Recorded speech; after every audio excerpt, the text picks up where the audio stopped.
తాకట్లో ఉన్న బంగారాన్ని విడిపించి ఆ రోజున మార్కెట్ ధర కట్టి మిగిలిన డబ్బును మీకు అందిస్తుంది కొమ్మూరి గోల్డ్.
వీరవను, ఈ చెయ్యి నాకు కావాలి.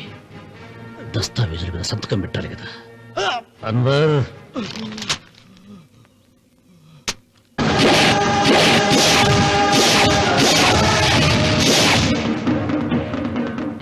గుర్రానికి కాళ్లల్లో బలం, సింహానికి నోట్లో బలం, గరుడు పక్షికి కంట్లో బలం. ఈ రాయలసీమ రామన్న చౌదరికి ఒళ్ళంతా బలమేరా. రామన్న రామన్న చౌదరిరా.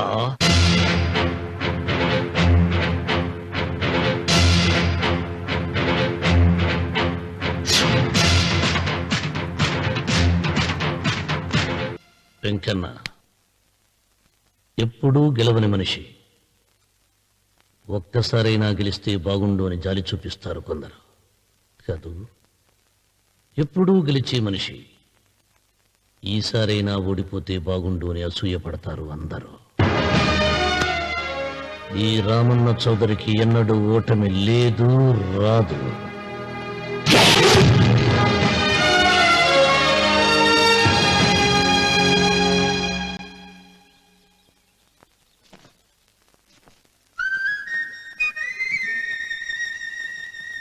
ఏంటమ్మాయి గారు ఆలోచిస్తున్నారు? ఆ రోజు పనివాళ్ళ వచ్చాడే, అతని మొహంలో నాకు రాజకళ కనిపిస్తోంది. మరి నా కోసం వచ్చిన అతను? నాకెందుకో అతను యజమానేనా అని సందేహంగా ఉంది. బాగా డబ్బున పిల్ల నాకు పెళ్ళంగా రమ్మందని కుళ్ళిపోకండి. కుళ్ళు కాదురా, నీకు నచ్చిన పిల్ల మాట్లాడే మాటలు వింటుంటే ఖచ్చితంగా పరిపిల్లి అనిపిస్తుందిరా. పనివాడిలాగా మాట్లాడితే ఏంటి? కొందరు డబ్బున్న మనుషులు అలాగే మాట్లాడతారమ్మాయి గారు. భాష మాత్రమే కాదే, ఆ చూపు, ఆ రూపు ఒక్కటి కూడా యజమానిలో లేడు. పొట్టి గుమ్మడికాయలా ఉన్నాడు. మీరేనన్నా చెప్పండి చంద్రబాబు గారు, నేను ప్రేమించిన అమ్మాయి యజమానురాలు, మీరు ప్రేమించిన అమ్మాయి పని మనిషి. ఈ అనుమానాలు ఎందుకు? ఏదో ప్లాన్ వేసి మనిద్దరం ఒకసారి అక్కడికి వెళ్ళి చూసేస్తే పోలా? ఒకవేళ వాళ్ళు మనల్ని చూస్తే? అవును, ఎలా? ఇబ్బంది లేకుండా మీరు నాలాగా, నేను మీలాగా వెళ్దాం. ఏ వెంకమ్మా, వెళ్దాం అమ్మా, వెళ్దాం.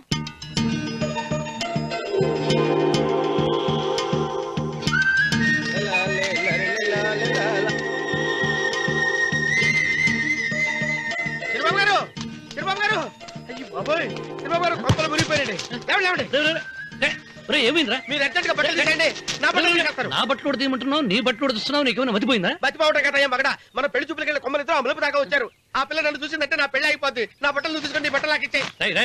నేను నీకు ఎప్పుడు పనుడిగా నటించడం నా పని. నేను ఎప్పుడు రా? నువ్వు పనుడు అని తెలిసి ఆ అమ్మాయి నిన్ను ప్రేమించింది. యజమాని అని తెలిస్తే చచ్చినా ప్రేమించదు. నా మాట నేను బాబు, నీకు దండం పెడతాను. విప్పను అయితే ఇంకాగేమిటి? అయితే విప్పుతా, నువ్వు విప్పు. ఇప్పు. అదే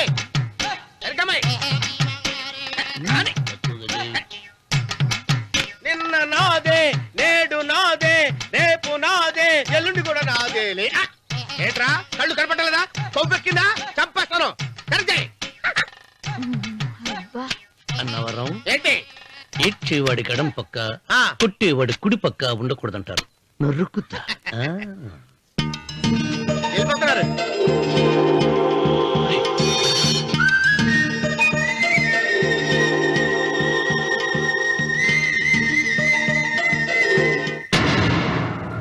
మాకు కొండంత అండ అనుకున్నావు, నిన్నే పిండి పిండి చేసి పారేశాడు. వామ్మో వాయ్యో, ఆ రామన్న చౌదరికి వయసు మీద పడుతుండా ఎంత బలమయ్యా. అతను చెప్పింది నిజం.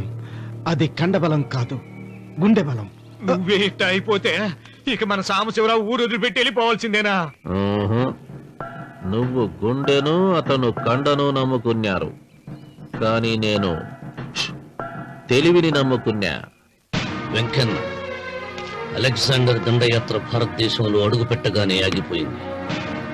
ఈ రామన్న చౌదరి దండయాత్ర ఆ సాంబశివరావు పొలంలో అడుగుపెట్టగానే పూర్తవుతుంది. రేపే అన్వర్ని పంపుతా. వద్దురా రావుడు, రేపే మహాశివరాత్రి. జటాధార స్వామి వారు వస్తారు. మీ తాతల కాలం నుంచి మీ ఇంటి ముందున్న శివలింగానికి పూజలు జరిపిస్తున్నారు. నువ్వెప్పుడో చూసావు. రేపు ఒక్కరోజు ఇంట్లో ఉండరా. మనకు వయస్సు పెరిగి తేజస్సు తరిగిపోతుంది. ఆయనకి రోజు రోజుకి వయసు తరిగి తేజస్సు పెరిగిపోతుంది. చచ్చే, జనానికి పిచ్చిపట్టి గడ్డాలు పెంచిన వాళ్ళ కళ్ళ మీద అడ్డంగా పడుతుంది. రే వెంకన్న, ఒకప్పుడు ఈ దేశంలో 3 దేవుళ్ళు 3 కోట్ల మంది మహానుభావులు ఉండేవాడు, అంటే మానవత్వం ఉన్నవాడు. కానీ ఇప్పుడు దేవుళ్ళు లేరు, మహానుభావులు లేరు.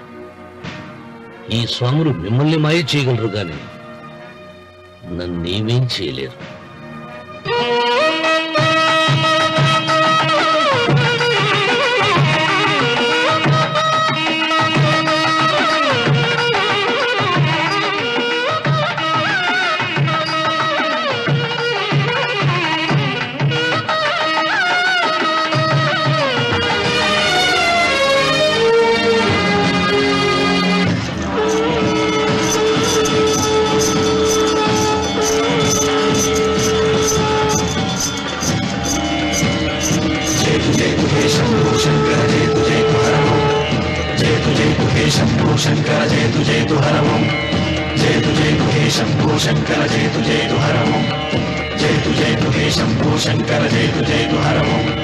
నాగేంద్రహారాయ త్రిలోచనాయ తస్మాంగరాగాయ మహేశ్వరాయ. నాగేంద్రహారాయ త్రిలోచనాయ తస్మాంగరాగాయ మహేశ్వరాయ. నిత్యాయ శుద్ధాయ దిగంబరాయ తస్మై నకారాయ నమః శివాయ. జయతు జయతు హే శంభో శంకర జయతు జయతు హరమో. జయతు జయతు హే శంభో శంకర జయతు జయతు హరమో. నాగేంద్రహారాయ త్రిలోచనాయ తస్మాంగరాగాయ మహేశ్వరాయ. నాగేంద్రహారాయ త్రిలోచనాయ తస్మాంగరాగాయ మహేశ్వరాయ. నిత్యాయ శుద్ధాయ దిగంబరాయ తస్మై నకారాయ నమః శివాయ. జయతు జయతు హే శంభో శంకర జయతు జయతు హరమో. జయతు జయతు హే శంభో శంకర జయతు జయతు హరమో.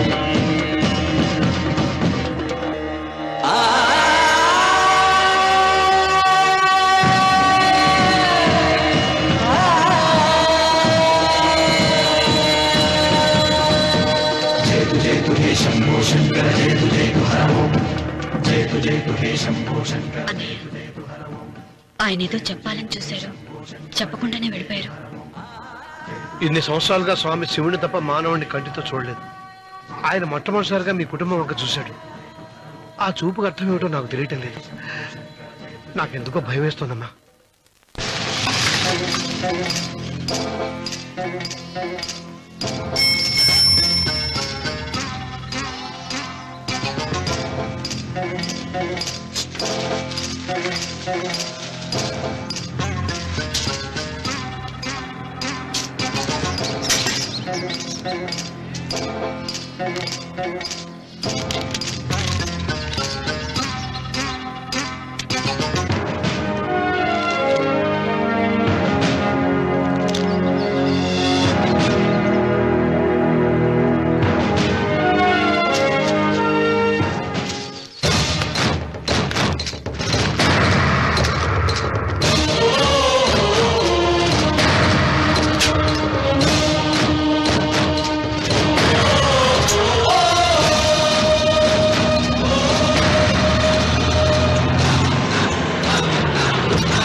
ఏం అర్థమే కావడం లేదా రావణ చౌదరి?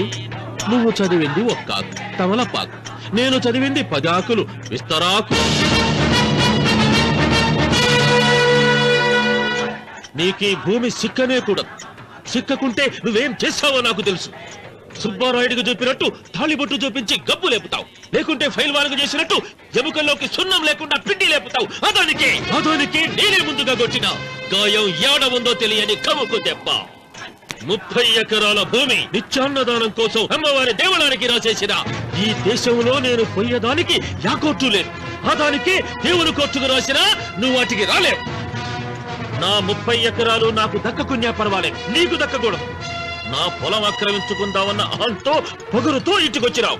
తల దించుకొని ఎనికి దారి పట్టాలి. నీకీ భూమిలో చారుడు మట్టి గుడక దొరకదు రావణ చౌదరి. కావాలనుకుంటే గుప్పెడు ముద్ద దొరుకుతాది, అది గుడక వాళ్ళ మధ్యలో కూర్చొని తింటే ఎట్లుండోది నా దెబ్బ.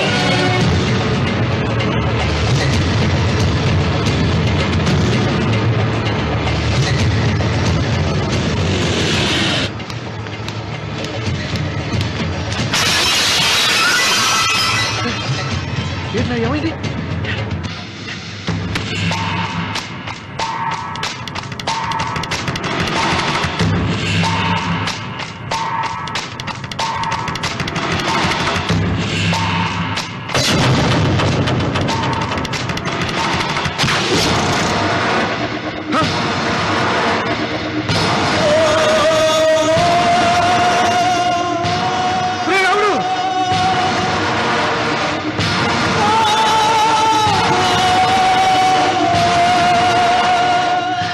ఈ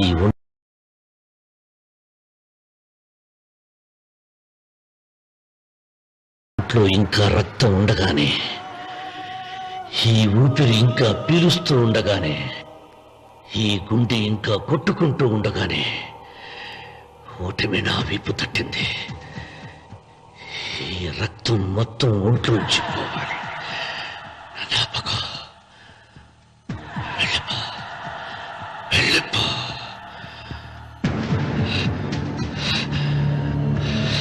అమ్మా సీతారత్న, అమ్మాయిదిరా పెళ్లికి వెళ్ళారండి. అయ్యో రే, నువ్వు వెళ్ళి డాక్టర్ తీసుకురా. అయ్యో నీ బుర్రే బుర్రా.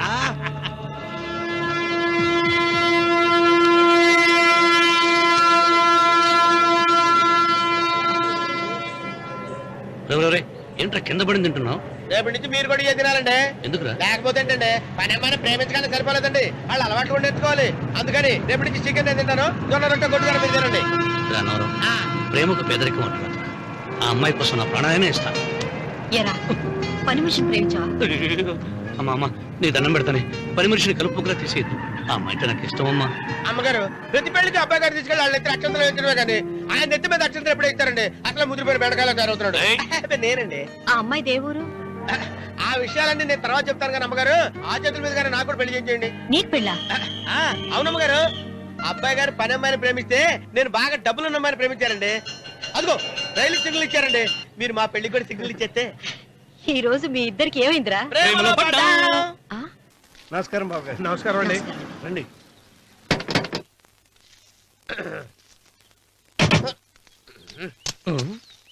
ఏంట్రా అన్నవరం, పూజిచ్చి నిలబడ్డావు?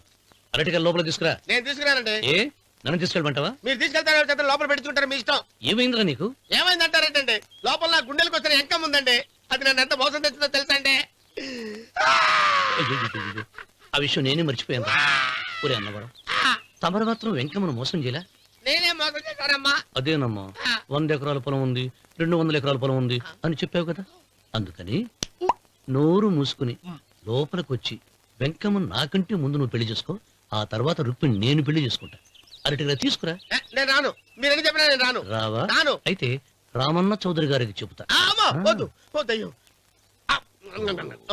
తీసుకురా. నమస్కారం అండి.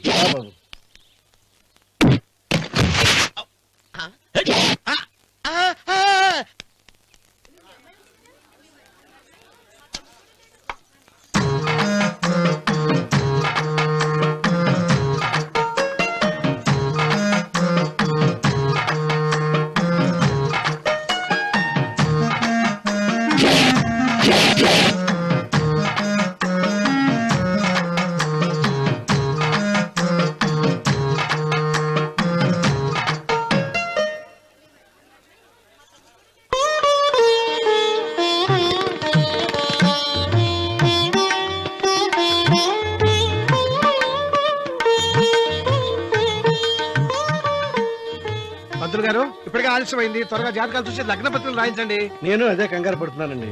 ఇప్పటికే ఆలస్యం అయిపోయింది, మంచి ముహూర్తం దాటిపోతుందేమోనని. మీరు మాత్రం ఏం చేస్తారండి? మీ ఊరు నుంచి బయలుదేరి రావాలంటే ఒకవైపు కొండ, ఇంకోవైపు చెరువు, మధ్యలో ఆలయం. ఆలయం లేకపోతే సమయానికి వచ్చి ఉండేవాళ్ళుగా. గాయం ఏడ ఉందో తెలియని కవుకు దెబ్బ. 30 ఎకరాల భూమి నిత్యాన్నదానం కోసం అమ్మవారి దేవుడానికి రాసేసిన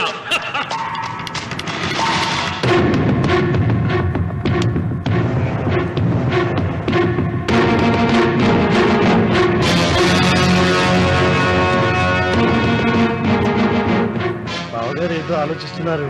లాంఛనాలు ఏమన్నా కావాలంటే చెప్పమనండి. ఏమిట్రా ఇంకా ఆలోచిస్తున్నావు? రావుడు, వాళ్ళంతా కంగారు పడుతున్నారు. శుభం.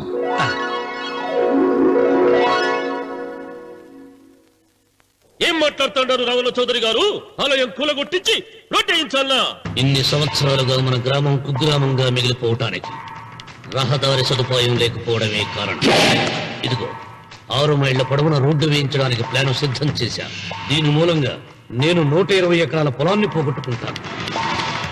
అది సరేనండి, మరి ఆలయము? పదవిలో ఉన్న వాళ్ళు ఆలోచించవలసింది ఆలయాన్ని గురించి కాదు, ప్రజల శ్రేయస్సు గురించి. ఒక పక్క కొండ, ఇంకొక పక్క చెరువు, మధ్యలో ఆలయం. దాన్ని పడగొట్టకపోతే ఇంకో 6 మైళ్ళ దూరం ఎక్కువ పెరుగుతుంది. అది అమ్మవారి ఆలయము. నోరు లేని అమ్మవారి కంటే నోరున్న జనం గొప్పవాళ్ళు. రోడ్డు లేకపోబట్టి ఈ పల్లెలోని పేద ప్రజలు పండించుకున్న కూరగాయలు పట్టణానికి తీసుకెళ్లలేకపోతున్నారు. వాళ్ళ బాగు కోసం రోడ్డు వేయించి తీరుతాను. దానికోసం ఏమైనా చేస్తాను. ఏం చౌదరి గారు, మీ ఇంటి మొగదల శివలింగం ఆన్నే ఉండాలా? దానికి దినాము పూజలు పురస్కారాలు జరుగుతాండాలా? అమ్మవారి దేవాలయం మాత్రం కూలగొట్టాలనా? మీరు మీ ఇంటి ముందున్న శివలింగాన్ని పీకి పారేయండి, అప్పుడు ఆయన ఒప్పుకుంటాడు. నువ్వు ఈ మాటను అంగీకరిస్తున్నావా? ఒప్పుకోండి సాంబశివరావు గారు. ఈయన శివలింగం జోలికి ఏమాత్రం పోతాడో నేను చూస్తాను. కానీ ఏమి, ముందు శివలింగం పడుగొట్టరి, ఎరుకొచ్చిరి ఆలయం గోడ మీద పలుగు వెయ్యరి.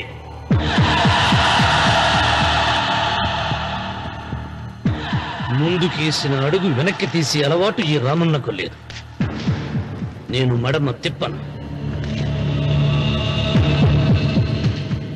మీరు మాట తప్పితే మరణ హోమమే.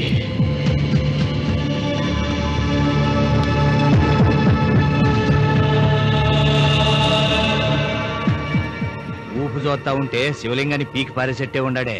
అయితే సాంబశివరావు గారి 30 ఎకరాలకు ఎసరే. ఆ ఇంటి ముందుండేటిది మామూలు రాయి కాదయ్యా, మహిమగల శివలింగము. తరతరాలుగా వాళ్ళ వంశాన్ని కాపాడుతాడే దేవుడు. చెయ్యి వెయ్యని తెలుసది.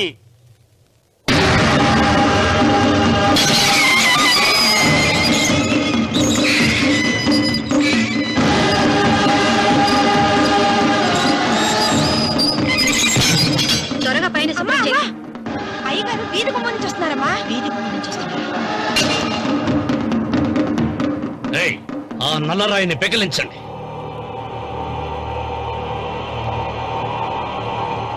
ఓ, మీరందరూ హిందువులు. మీకు కళ్ళు పోతాయి, మీ జీవితాలు కుళ్ళిపోతాయి అన్నారు. అయ్యా, ముస్లిం అయినా హిందూ అయినా దేవుడు దేవుడే. నేను ఈ పాపం చేయలేను. పాపం? దేవుడి ముందు చేతులు కట్టుకుని నిలబడటమే శాపం రా. నేనే పెకలిస్తాను.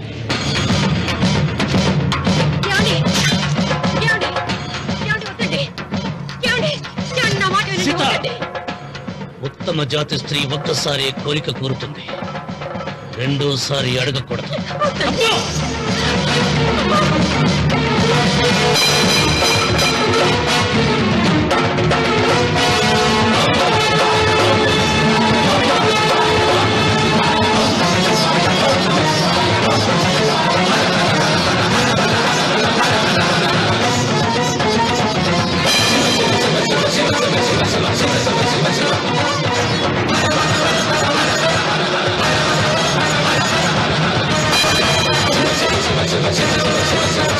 శివ శివ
నీ తాత ముత్తాతల కాలం నుంచి ఉన్న స్వయంభూలింగాన్ని తీసేసి మహాపరాధం చేశావు.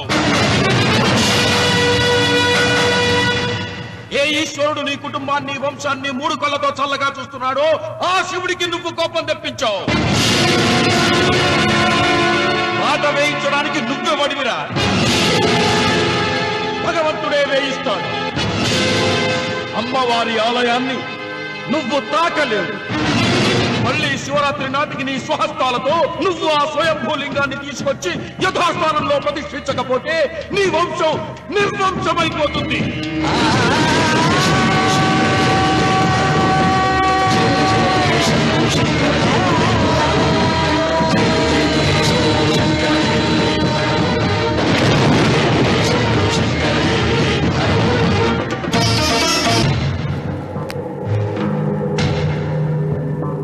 శివలింగాన్ని మీకు చెరులో మారేశాడు, ఇంకా గుడి మీద కూడా వస్తాడు. ఎక్కడొస్తాడు? జటాధర స్వామి శపించాడు కదా, జారిపోయి ఉంటాడు. రామున్న మొండివాడు పాపారావు, శాపాలకు తాపాలకు లొంగిటోడు కాదు, వస్తాడు. అతను వచ్చే లోపే పొలం ఆక్రమించుకోకుండా దేవళం కూలగొట్టకుండా ఏదో ఆలోచించాలా.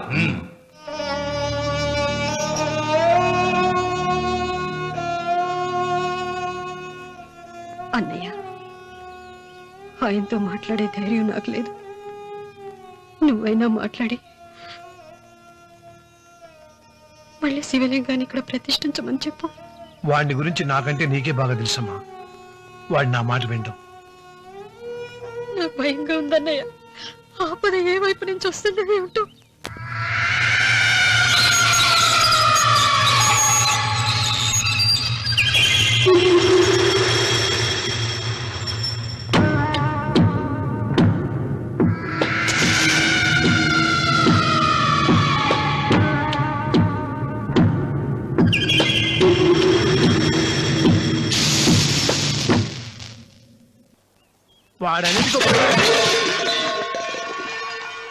అరే ఏమిటా పని?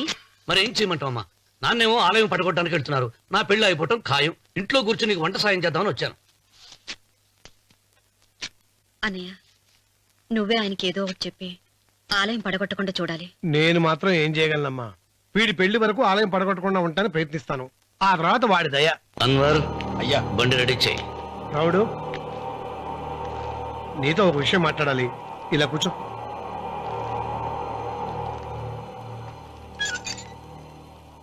ఆలయం విషయంలో నీ పంతం మానుకోవా? నిన్న జరిగింది మరచిపోను, నేడు జరగాల్సింది వాయిదా వేయను, రేపు జరగబోయే దాన్ని గురించి ఆలోచించను. ఆలయాన్ని ఈ రోజే పడగొట్టిస్తాను. నీకు కావాల్సింది పొలం కదా, ఆలయం జోలికి ఎందుకు వెళ్ళటం? ఆ పొలం నాకు దక్కకుండా అడ్డుపడింది అమ్మవారి ఆలయమేగా. ఆలయాన్ని పడగొడితే ఆ పొలం నీదవుతుందా?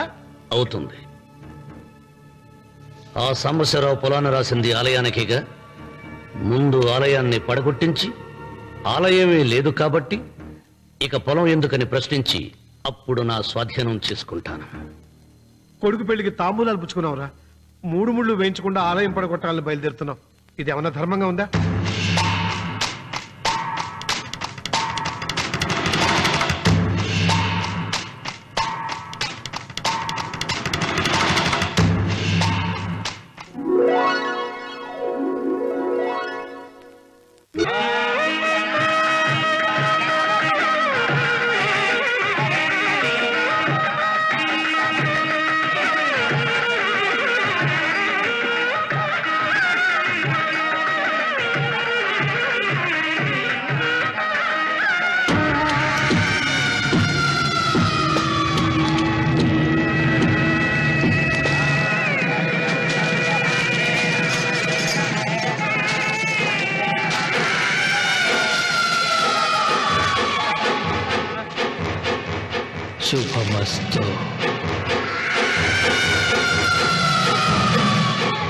నీకు మాత్రం అస్తమస్తం.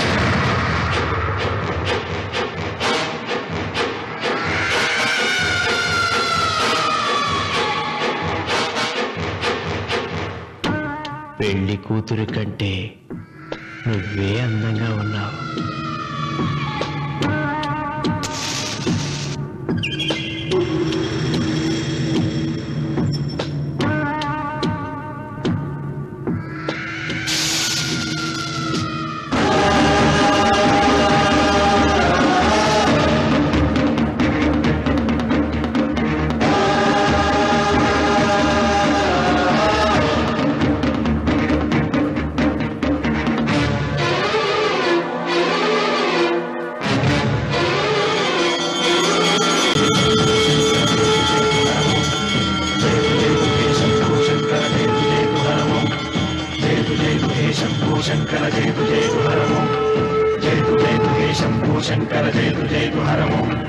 नागेन्द्रहाराय त्रिलोचनाय भस्माङ्गरागाय महेश्वराय नागेन्द्रहाराय त्रिलोचनाय भस्माङ्गरागाय महेश्वराय नित्याय शुद्धाय दिगम्बराय तस्मै नकाराय नमः शिवाय शम्भो शङ्कर जय तु हर ओं जय तु हे शम्भो शङ्कर जय तु हर ओं जय तु हे शम्भो शङ्कर जय तु हर ओं.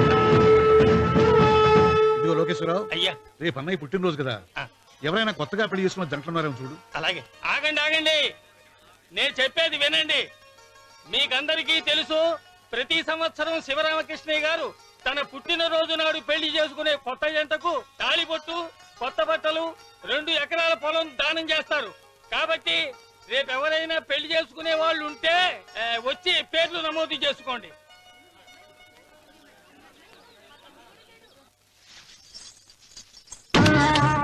పర్వాలేదులే, భగవంతుడు చల్లగా చూసుంటే శోభనం గదిలో నీ కొంగుముడి విప్పాల్సిన వాణ్ణి. డబ్బుందని రామన్నని పెళ్లి చేసుకున్నావు కదా. భిక్షపతి, నేను నీ వదిన్ని. కళ్ళు పోతాయా? పోనీ, నిన్ను అనుభవించాక కళ్ళేమిటి? ప్రాణం పోయినా పర్వాలేదు. ఏంట్రా, ఏం చేస్తున్నావు ఇక్కడ? ఏం లేదు నాన్న, పాలేమన్నా ఉంటే ఒక బిందెడివ్వు, నేను కూడా శివలింగం మీద పోస్తాను అంటే నోర్మి అంటుంది. మూసా పోస్తాను వదినా.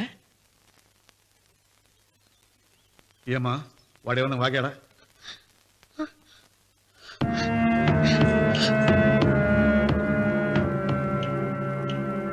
భిక్షపతి, అవును, అసహ్యంగా చండాలంగా వాగాను. చంపుతావా? చంపు. మీ తాత ముత్తాతలు జంతువులు చంపితే నువ్వు నన్ను చంపు. చంపి నా తల కూడా గుమ్మానికి వేలాడగట్టు. ఇదిగో, పుట్టినప్పటి నుంచి సీత నా భార్య అనుకున్నాను, ఆరాధించాను. నేను తాగుబోతుని, తిరుగుబోతుని, లపుట్టు వేదవునని చెప్పి ఆ సీతకు రామన్న చౌదరి గారికి దగ్గరుండి పెళ్లి జరిపించావు కదా. వాళ్ళ కాపురం కూల్చే వరకు నాకు మనశ్శాంతి ఉండదు. సీతని కట్టబెడితే పీటల మీద విషయం దాకా చచ్చిపోతుందని బంగారు లాంటి రామునికిచ్చి పెళ్లి చేయించానురా. వెంటనే నీ పద్ధతి మార్చుకోకపోతే నువ్వు తినే అన్నంలో విషం కలిపి తప్పేస్తాను వెధవా. వద్దు నాన్న, వద్దు. ఈ చెంపదెబ్బ ఎప్పుడో కొట్టుంటే బాగుపడి ఉండేవాడిని. నాన్న, నీ మీదొట్టు, ఇంకెప్పుడు తప్పు చెయ్యను నాన్న, తప్పు చెయ్యను. నన్ను క్షమించు నాన్న. ఏర్పాట్లన్నీ పూర్తయ్యాయా? అది ఏమైంది లోకేశ్వరరావు? 50 జంటలు నమోదు చేయించుకున్నారండి. అందులో 30 జంటలకి దానం చేయడానికి మాత్రమే మన దగ్గర భూమి మిగిలి ఉంది. మరి మిగతా 40 ఎకరాలు అంటే మన పొలమంతా ఈవేళ బాబు గారు ఎన్ని సంవత్సరాల నుంచి దానం చేసుకుంటూ వస్తున్నారు. కొండలైనా కరిగిపోవలసిందే కదా. మరి ఇన్నాళ్ళు నాకెందుకు చెప్పలేదు? మీరు పుణ్యకార్యం చేస్తున్నారు, మిమ్మల్ని ఇబ్బంది పెట్టడం ఎందుకని. రామన్న పేరుతో 2000 ఎకరాలు ఉండాలిగా, అందులోంచి రాసేవండి. అందులో మిగిలిన 60 ఎకరాలే ఇప్పుడు రాశానండి. ఆయన పేరు మీద గజం భూమి కూడా మిగలలేదు. రేపు శుభకార్యం ఆకూడదయ్యా. నూతన దంపతులు నా ఇంటి దగ్గర నుంచి నిరాశగా తిరిగి వెళ్ళకూడదు. నాతోరా జగన్నాథం. అన్నయ్య, నువ్వు ఈ సాయం చేస్తే నా పరువు కాపాడిన వాడి అవుతావు. 40 ఎకరాలు కాదు, నా యావదాస్తి మొత్తం నాకు ఇస్తాను, నా ప్రాణాలను ఇస్తాను. లోకేశ్వరరావు, కాగితాలు.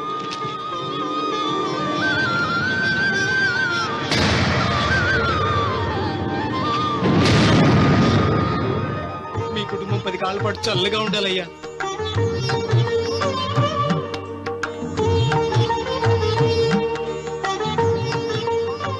నీ పొలం వాయన దానం చేస్తాడు, పేరు తెచ్చుకుంటాడు.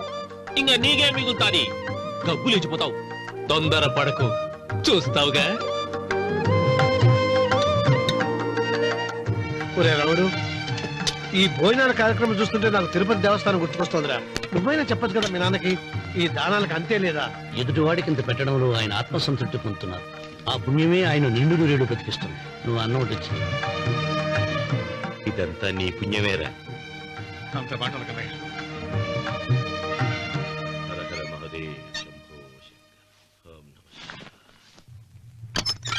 పెదనాన్న, ఏం బాబు? పెదనాన్న, నాన్న ఏమిట్రా? నాన్న నోరు ఏమిటో చెప్పరా? మా నాన్న నోరు తెరిచి